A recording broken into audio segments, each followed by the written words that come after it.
20h sur la télévision Futur Média. Bonsoir à toutes et à tous. Bienvenue à cette principale édition. Les titres dans un instant. Relax des 7 handicapés arrêtés dans le cadre de la lutte contre la mendicité. Leur avocat, Maître Mbaye Jacques Ndiaye, demande à l'État d'abroger la loi sur la mendicité qu'il juge obsolète. Vous l'entendrez dans ce journal.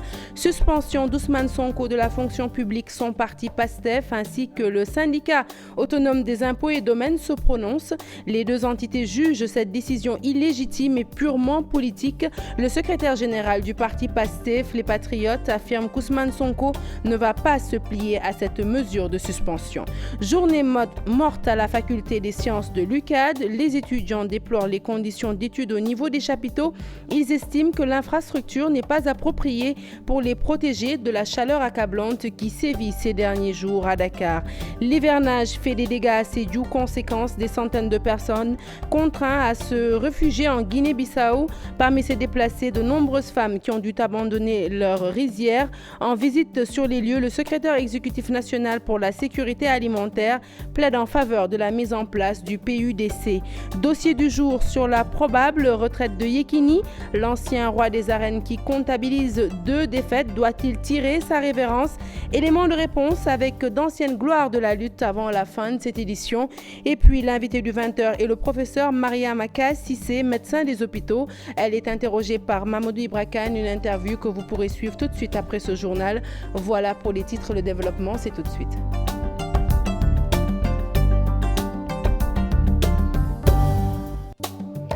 Rebonsoir à tous, un journal que nous ouvrons donc tout de suite avec les 7 handicapés arrêtés puis placés sous mandat de dépôt ce lundi. Eh bien, ils ont été relaxés au bénéfice du doute ce mercredi. À l'issue d'un procès, le procureur n'a pas été suivi dans son réquisitoire. Leur avocat, Maître Mbaye Jacques Ndiaye, demande à l'État d'abroger la loi sur la mendicité, une loi qu'il trouve obsolète. Ils étaient poursuivis pour mendicité sur la voie publique. L'actualité judiciaire toujours. Ce mercredi, au palais de justice, nombreux sont les Sénégalais qui ont dû rebrousser chemin à cause de la grève du syndicat des travailleurs de la justice. Au micro de nos reporters, certains citoyens ont fustigé le silence des autorités face aux revendications du site Just. Les détails avec Maïmouna Ndiaye. Cet homme est surpris de constater la grève de 72 heures du syndicat des travailleurs de la justice. Il n'a pas le choix, sinon attendre jusqu'à la levée du mot d'ordre. Non, je suis venu pour retirer le cas judiciaire, mais nous avons une grève.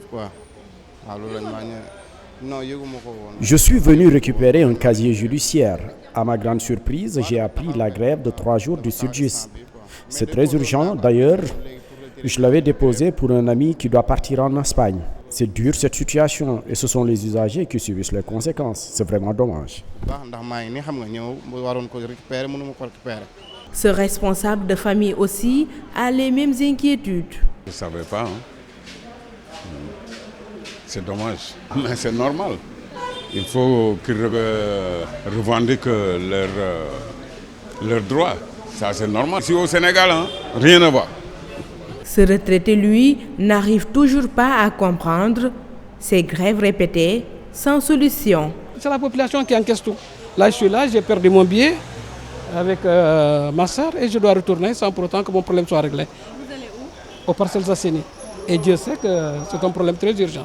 Parfois même, je pense qu'on est dans une monarchie au lieu d'une république. Les employeurs ne peuvent pas marcher sans les employés. Il faut qu'on s'écoute, il faut qu'on fasse des concessions. Maintenant que des grèves à répétition comme ça enfreint au développement. Le site Just réclame l'amélioration des rémunérations par l'octroi d'indemnités et primes, un plan de carrière, entre autres. Au lendemain de sa suspension de la fonction publique, Ousmane Sonko, soutenu par le syndicat autonome des impôts et domaines, selon le secrétaire général de cette corporation, cette sanction à l'encontre de l'inspecteur des impôts est purement politique et n'est en rien conforme à la procédure disciplinaire. Du coup, ses camarades ont décidé de déposer un préavis de grève. Ils étaient en conférence de presse, compte rendu avec Aminata Mbaresso et Mardian. Ousmane Sonko suspendu de la fonction publique. Le syndicat autonome des agents des impôts et domaines qualifie la décision de politique. Pour le secrétaire général du dit syndicat, la Direction générale des impôts et domaines n'a pas respecté la procédure disciplinaire appropriée. La décision est grave parce que d'abord elle est illégale. Illégale à un double point de vue, illégale du point de vue de la forme, mais également illégale du point de vue du fond. Le syndicat a fini aujourd'hui de contacter un pool d'avocats qui va aujourd'hui déposer ce recours-là auprès des autorités compétentes. Une décision administrative qui serait liée entre autres à la violation de l'obligation de réserve du fonctionnaire. Ses camarades syndicalistes apportent des précisions. Il n'est pas question qu'on nous fasse la confusion entre l'obligation de réserve d'un fonctionnaire et les propos politiques que peuvent tenir les fonctionnaires.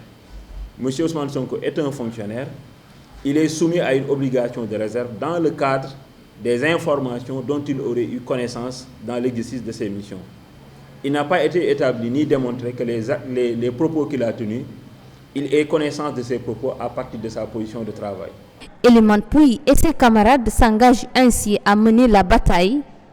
Un préavis de grève va être déposé aujourd'hui. Incessamment, nous allons mobiliser l'ensemble des agents des impôts et des domaines. De l'avis du secrétaire général du syndicat des agents des impôts et domaines, les sorties de Ousmane Sonko ne devraient pas être sanctionnées. Elles devraient plutôt servir d'exemple à nos gouvernants pour rectifier le tir. Et à l'instar du syndicat autonome des agents des impôts et domaines, le parti, les PASTEF, les Patriotes, condamnent également cette suspension d'Ousmane Sonko par la voix de son administrateur général. Le parti de l'inspecteur principal des impôts précise que le fonctionnaire ne va pas se plier à cette mesure et pour cause, celle-ci serait illégale et illégitime. Je vous propose d'écouter le secrétaire général du parti, Biram Souley Diop, au micro de Lissa Prera. Effectivement, le directeur général des impôts et des domaines ne peut pas suspendre. Nous l'avons dit, un inspecteur des impôts et des domaines. Il ne peut pas parce qu'il n'a pas les compétences. Voilà pourquoi Ousmane Sonko est parti travailler. Parce que la mesure, elle est illégale, non assise sur une base légale. Ousmane Sonko ne l'exécutera pas.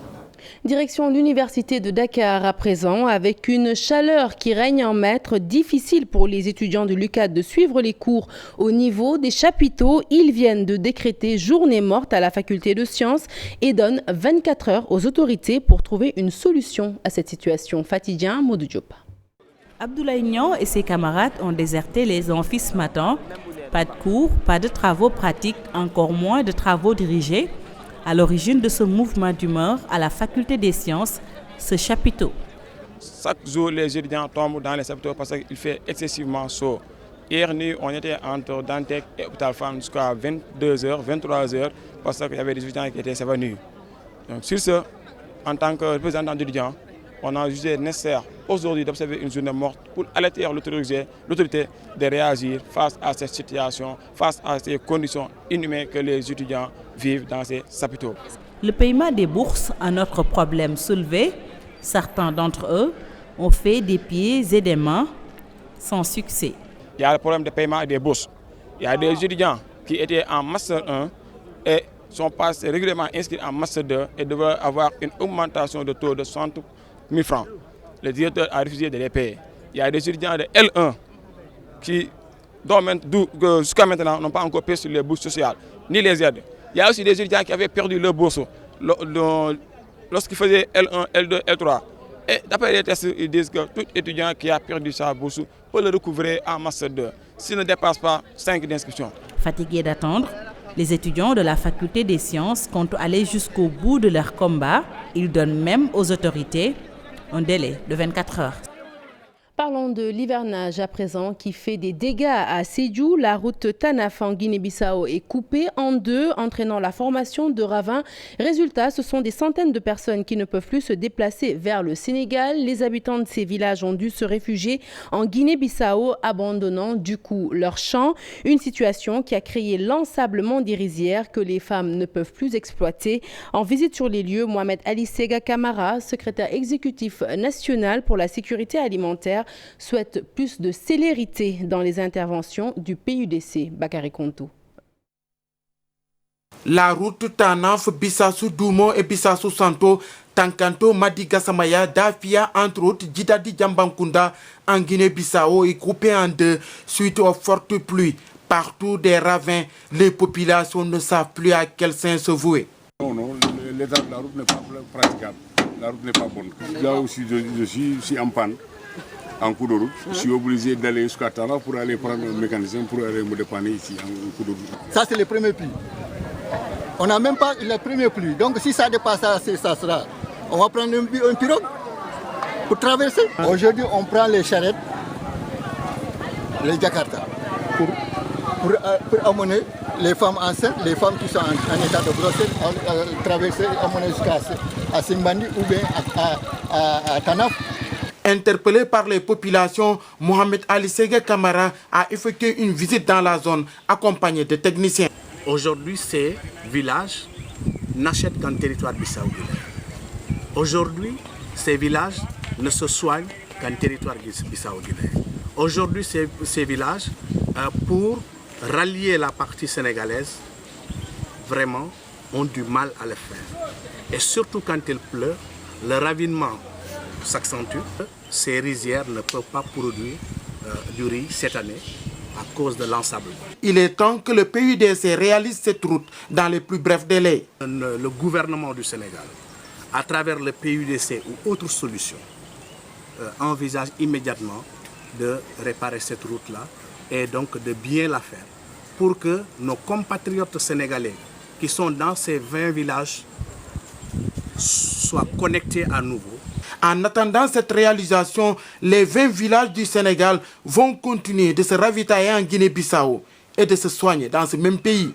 Retour dans la région de Dakar et cap sur Pikine. Malgré les vives protestations du personnel sanitaire de l'hôpital contre l'installation des cantines, la mairie reste catégorique. Pour la municipalité, pas question d'arrêter les travaux. Le maire et son équipe ont fait face à la presse. Les propos de Mamadou El Madidien, président de la commission urbanisme, sont recueillis par nos correspondants sur place. Salif Sow, Asmalik Diop. C'est une affaire de bol-bol. Il voulait que les cantines soient édifiées sur le mur de l'hôpital pour que lui-même en tire profit. Malheureusement, tel n'a pas été le cas. Il a vu que ces supposés bénéfices sont en train de lui fuir. Il y en a, il gesticule. C'est certain, nous avons demandé à l'entrepreneur de continuer son travail. Le préfet a pris ses dispositions. Le sous-préfet en a fait de même. Nous avons avisé la police, la gendarmerie, pour que le promoteur puisse travailler sans être inquiété. Il est dans ses droits qu'on le laisse travailler. Le listing des services prévus démontre que toutes les précautions utiles ont été prises. Voici la liste. On prévoit dans ces cantines-là cyber communautaire, restaurant, buvette, boutique alimentaire, étal de fruits, télécentre. Toute forme de pollution sonore ou de malséance est formellement interdite. Tout acquéreur de cantine qui s'y met, on lui retire sa cantine. Et puis à quelques encablures de Pikine à Rufisque, tension entre les maraîchers de Lendeng et la mairie. Ces derniers craignent une expropriation de leur site de culture depuis et que les autorités locales ont annoncé un projet de lotissement. Informée, la mairie de Rufisque balaie d'un revers de main les ambitions qu'on lui prête. Ousseynou Thiam et Bira Diagne pour les détails. Très en colère, les maraîchers de la zone de Lendeng se disent menacés par un projet de lotissement à usage d'habitation du site qu'ils occupent depuis des dizaines d'années. Face à cette menace, ces maraîchers interpellent les autorités. Nous sommes en colère parce qu'on a reçu l'information que la commune de Rufisque-Est, en l'occurrence Albay, veut faire un lotissement sur nos parcelles qui sont en activité en ce moment. Un site qui fait 1,5 milliard de chiffre d'affaires, qui participe à l'économie de Rufisque. Pourquoi on doit l'éliminer complètement?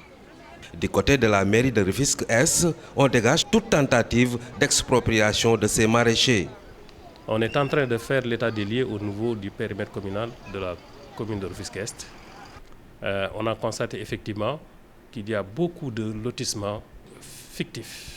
Nous, ce qu'on veut, ériger la zone de Lendeng en zone agricole. On a financé avec IAGU l'étude qui a révélé les potentialités de l'Endeng. Je vois mal un maire qui finance ses études et vient lotisser l'Endeng. Mais la zone de l'Endeng sera réservée pour le maraîchage. Par contre, c'est eux qui doivent balayer au niveau de leur porte. Dans la mesure actuellement, si vous partez, et je vous demande d'aller filmer les bâtiments qui sont au cœur de l'Endeng. Ce n'est pas la commune qui l'a fait, c'est des bâtiments irréguliers, c'est eux-mêmes les maraîchers qui revendent des parcelles de leur terrain à des tiers pour habitation, dans des zones non édificantes. Des maraîchers qui souhaitent que ce site riche en calcium soit réservé au maraîchage. Hors de Dakar, à Ranérou plus précisément, les responsables du Parti de la Réforme réclament des postes de responsabilité dans le Haut Conseil des collectivités territoriales. Ils menacent de rompre leur compagnonnage avec l'APR. Ils se sont exprimés en marge d'une réunion à Linguère pour faire le bilan de leurs activités de l'année 2015-2016. Modumbaï. Le Parti de la Réforme a tenu une réunion à Linguère pour tirer le bilan de leurs activités de l'année 2015-2016. Les partisans d'Abdourahim Agne ont également échangé sur les perspectives à dégager afin de mieux préparer les élections législatives de 2017. Toutes les requêtes qui ont été confectionnées au niveau du département de Ranérou et qui nous ont valu près de 5000 nouvelles réinscriptions. Donc ça, c'est l'œuvre du Parti de la Réforme qu'il faut saluer, puisque l'électorat de Ranérou, par essence, était relativement faible. Notre credo, c'était entre autres d'augmenter substantiellement l'électorat de Ranérou pour qu'on passe d'un député au moins à 2 députés. C'est ça l'objectif fondamental. Ensuite, donc, c'est de décliner une feuille de route pour les élections législatives à venir de 2017. Les réformistes de Ranérou invitent le chef de l'État de leur confier des postes de responsabilité dans le Haut Conseil des collectivités territoriales. Sans les postes, nous sommes prêts. Ça ne mérite pas d'être une question même. Sans les postes, nous sommes prêts à démissionner le parti même du PR. Je ne dis pas de la mouvance présidentielle, même le parti du PR. Donc nous sommes là, nous sommes preneurs de toute considération. Nous apportons tout notre soutien pour que le président de la République soit content du département de Ranérou. Le Parti de la Réforme a mis en exergue les réalisations du gouvernement dans la région de Matam pour convaincre les militants afin de réélire le président Macky Sall au premier tour à l'élection présidentielle de 2019.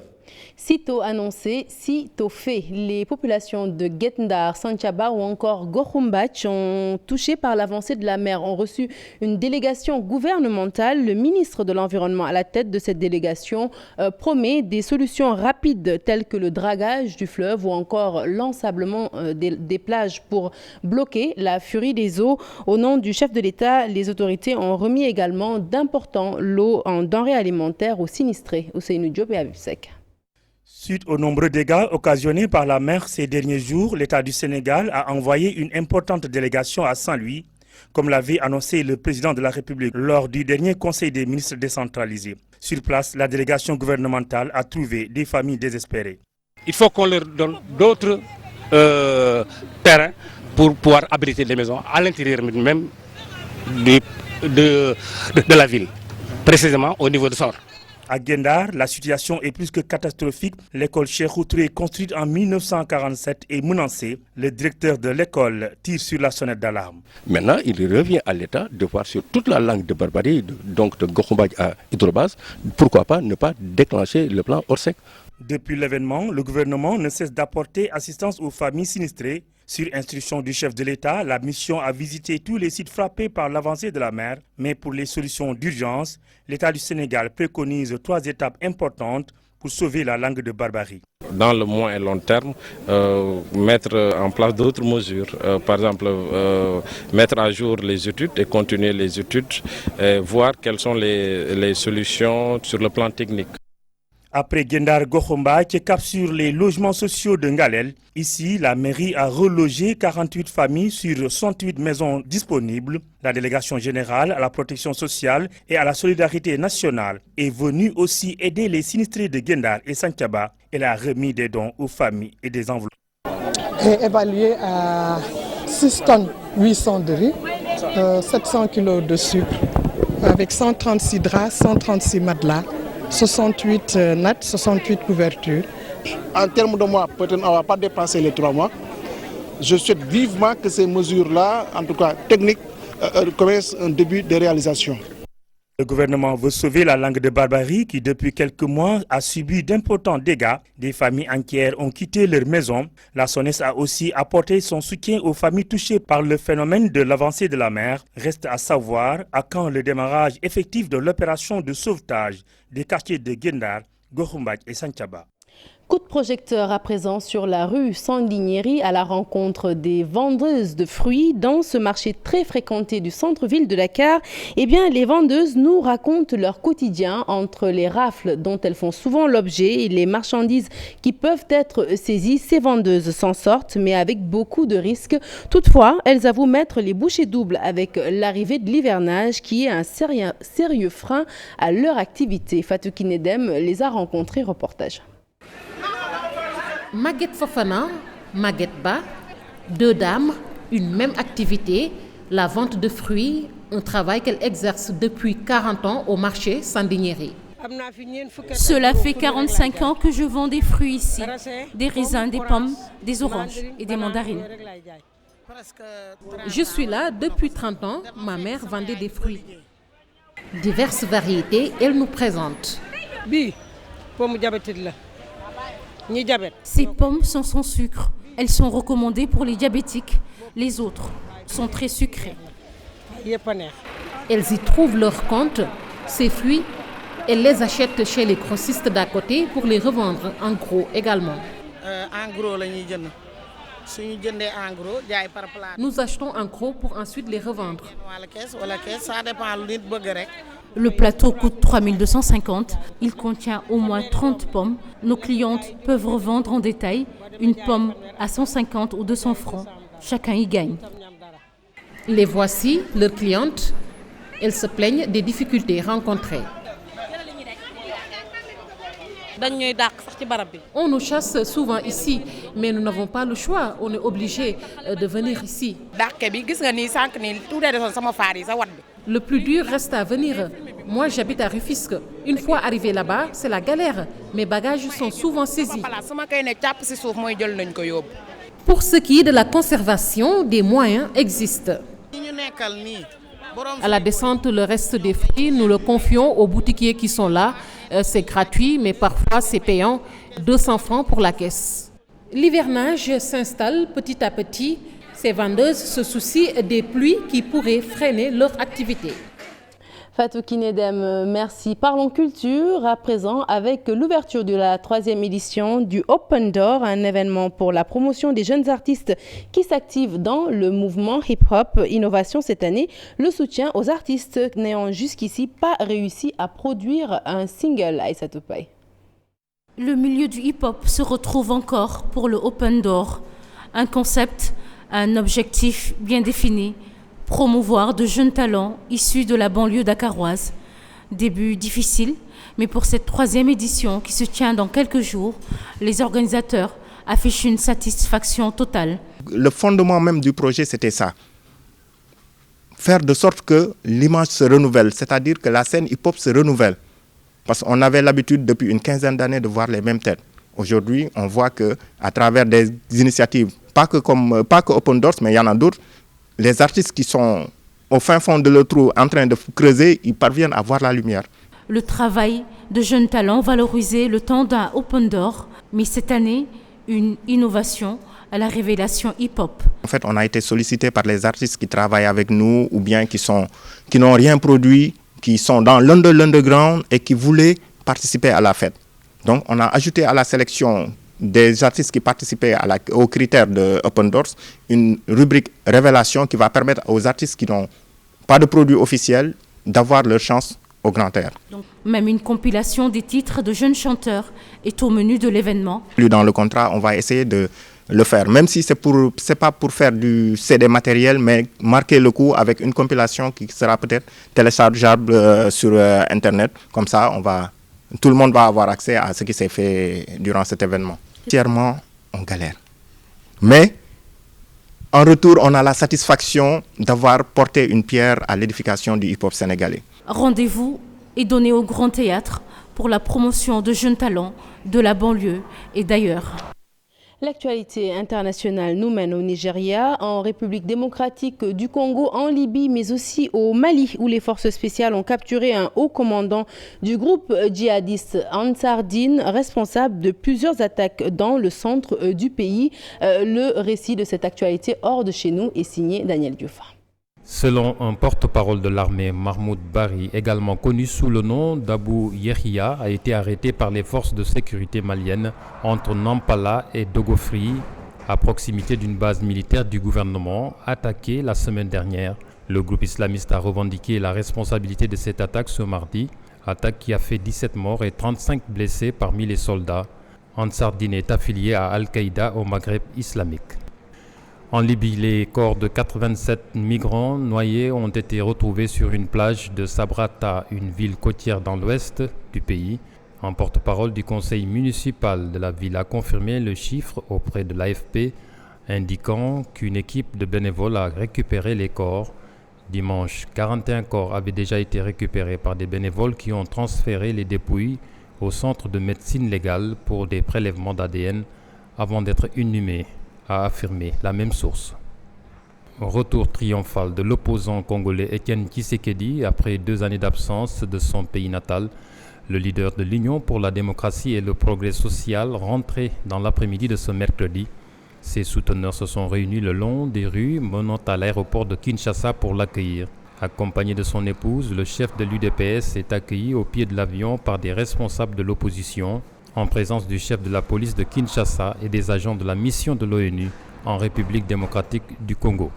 Enfin, le président nigérian Muhammadu Buhari a procédé à l'inauguration ce mardi du premier TGV acquis par le Nigeria. Le coût du joyau, $1 milliard. Une réalisation qui devrait être un coup de pouce pour les secteurs manufacturiers et agricoles. La ligne dessert Abuja-Kaduna sur 200 km pour une vitesse moyenne de 130 km/h. Muhammadu Buhari a fait une balade de 20 minutes à bord du train. Le TGV nigérian a été construit par une compagnie publique chinoise.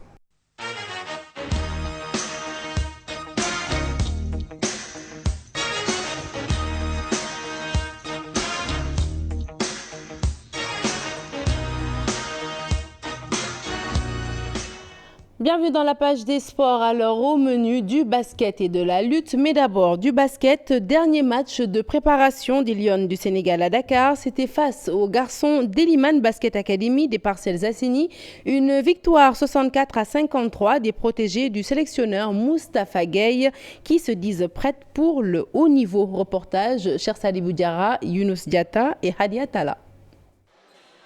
L'équipe nationale féminine de basketball a effectué sa dernière revue d'effectifs avant son départ vers Rio. Une rencontre face à Eliman Basket Academy remportée 63-54 par les Lions. Oui, c'était bien dans l'ensemble, il y avait du rythme et on a vu que avec certaines joueuses, il y a de la complicité, le ballon bougeait beaucoup et c'était beau à voir. Il y avait de belles actions. Plus de belles actions que de mauvaises actions, enfin, j'espère pour le coach. Et donc voilà, c'est vraiment du positif.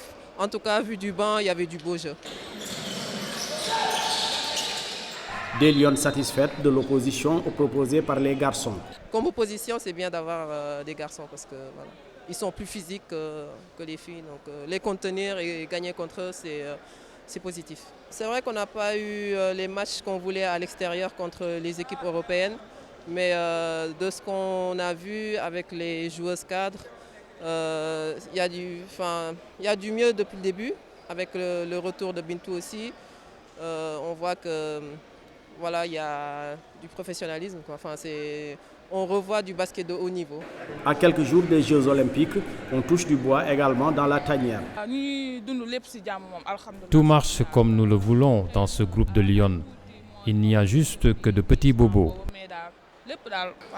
Les Lions sont prêtes à défendre les couleurs du Sénégal malgré une fin de préparation chamboulée. Elles s'envoleront pour le Brésil au plus tard ce week-end. Et nous restons sur les parquets pour parler de Kankou Koulibaly, élue reine de la saison 2015-2016. L'internationale malienne du Duc prend cette distinction comme la preuve de sa progression, mais aussi et surtout comme une revanche par rapport à son premier passage au Sénégal. Kankou Koulibaly a décidé également de dédier cette distinction aux membres de son club. Je vous propose de l'écouter. Ces propos sont recueillis par Cheikh Sadibou Diarra et Younous Diatta. C'était une surprise pour moi parce que ça me trouvait là en l'hôpital pour mon opération du nez là. Je remercie les joueuses et ma grande sœur. J'ai été là en 2010, mais je n'ai pas joué de championnat senior, j'ai joué des juniors ici. Mais après, je suis retournée ici pour les revanches. Parce que je ne vais pas jouer, nous sommes 4 ici. Parce que les 4 minutes n'ont pas joué dans un match. J'ai retourné au Mali. Après, je repère pour remonter mon capacité pour jouer étant la reine. Et nous passons à la lutte. Yahya Diop Yekini doit raccrocher. C'est l'avis de certaines anciennes gloires de la lutte sénégalaise. Battu par l'AC 2 lors de sa dernière sortie, l'ancien roi des arènes a perdu ses automatismes. D'après ces anciennes gloires de la lutte interrogées pour ces anciens champions qui ont subi le même sort que lui, il est temps qu'il quitte l'arène s'il ne veut pas ternir son image. C'est donc le dossier du jour. Il est signé Mamadou Fall. Il espérait un nouveau départ, une nouvelle ère dans sa carrière, mais son rêve se noie dans le lac de guerre 2. Après 4 années sabbatiques, l'ex-roi des arènes a renoué son game pour montrer qu'il y a un real king dans l'arène, et c'est lui. Mais Yekini n'était que l'ombre de lui-même face au chef de file de l'écurie Wallo.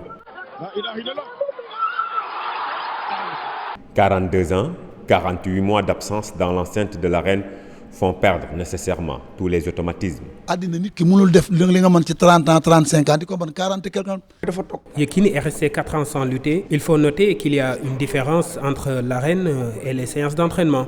Il s'est perdu comme l'avait fait Manga 2 face à Tyson. Question vidéo là. Cette vidéo sous fait qu'il y a le déflait de Malek. Si la chance vous sourit, vous êtes auréolé de victoire. Mais il est important de savoir arrêter à temps. J'avais 43 ans quand j'ai quitté l'arène. Pourtant, il me restait encore 2 années, mais j'ai préféré raccrocher car je n'avais plus la force d'affronter la jeune génération. La lutte, c'est la jeunesse, soutient Morfadam.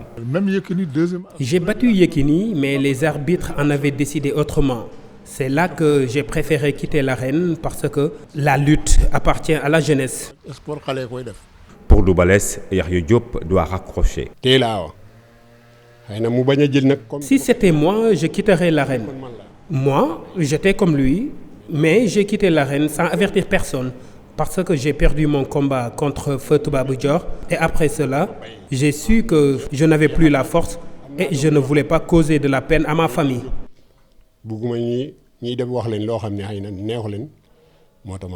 Gandiagne propose qu'il se retire de l'arène, mais non de la lutte. C'est un très grand lutteur. Yekini est un très grand champion. Je lui demande juste de transmettre son savoir à la jeune génération. Pour moi, il doit juste quitter l'arène, mais pas la lutte. Avec l'âge, il est des fois impossible de tenir sur ses jambes. À 43 ans, mes jambes ne tenaient plus. C'est après mon combat contre Yekini en 2003 que j'ai raccroché. Je sentais des douleurs intenses au niveau de mes jambes. 15 ans d'invincibilité est un riche palmarès. Mieux vaut choisir de le préserver que de le ternir.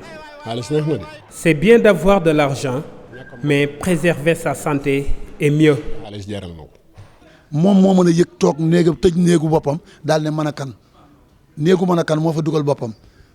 par exemple, toog man mii naa xool gàcce ngi may bëgg a dab kat parce que te li ma def ci làmb waratuma ko yàq te xëy na la ma mënoon mënatuma ko yëg naa ci sama kanam cawarte gi ma amoon amatuma ko doole ji ma amoon manqué na maanaam réflexe bi ma amoon ak yooyu loolu bu demee ba am ko moo war a toog nag ne ah man kat li ma amoon li ma defoon dootuma ko yàq te def naa fi loo xam ne way woo xam dootu suulu ba bëggal. Quitter la lutte avant qu'il ne soit trop tard est une bonne chose, mais il est préférable de sortir par la grande porte. Pour Manga 2, Yekini doit sortir de l'arène avec une victoire. Je souhaite Yalla defal ko ndam, defal ko sutura. Mu am ndam pour sortir la tête haute. Plus de 20 ans de carrière, Yekini doit prendre sa retraite avant de se faire humilier par la jeune génération, disent certains. Pour eux, l'ancien roi des arènes ne pourra plus faire mieux. que ce qu'il a eu à faire dans la lutte en bon sérère, il doit sauvegarder son honneur. Fin de ce journal, merci de l'avoir suivi. Prochain rendez-vous de l'information, le tout en images à 0h. L'info qui continue sur votre site www.igfm.sn. Et tout de suite, je passe le témoin à